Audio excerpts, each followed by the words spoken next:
Clachtaí próiseála focail ibredó.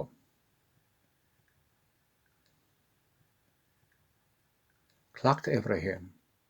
Clóscríobh ar a bítear mar atá sí thíos. Cuimhnigh go ndéantar ceann litir tríd an ochar iomlíde a bhrú síos agus a choinneáil síos, agus an litir a theastaíonn út a bheith ina ceann litir a brú agat san am céanna. Brú an spás mhara uair amháin chun bearna a chur idir na litricha.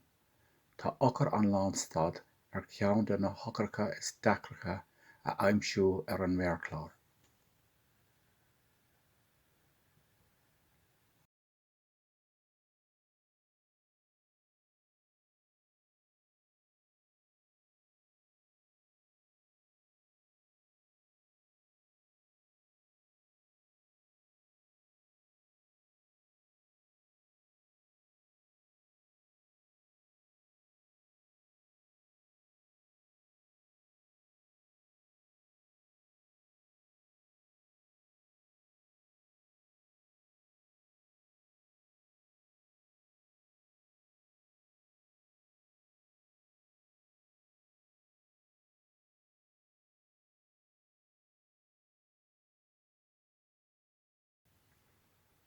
Clachta ibredó. Clóscríobh an a bítear arís mar atá thuas. Sé sin AABB. Ach an báta seo tá ort an ochar eisiúilte a bhrú uair amháin. Is an ochar iad return agus enter, ba chóir go mbeadh an cuma seo ar do chuid ibre.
Ná déan éon imní má i mbíonn do chuid scríbhneoireachta á ráirceart.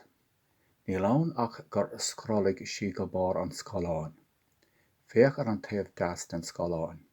An bhfeiceann tú cnapa Lia, má clicálann tú os cionn an cnapa léimeadh tú scaláin amháin suas. Má cliccann tú faoi bhun an cnapa léimeadh tú scaláin amháin síos. Má bhíonn tú imthe síos go fadasan. Déan an cnapa Lí a clicáil agus a sreacha sa chaoi go nglúiseach sé de réir mar is mian leat.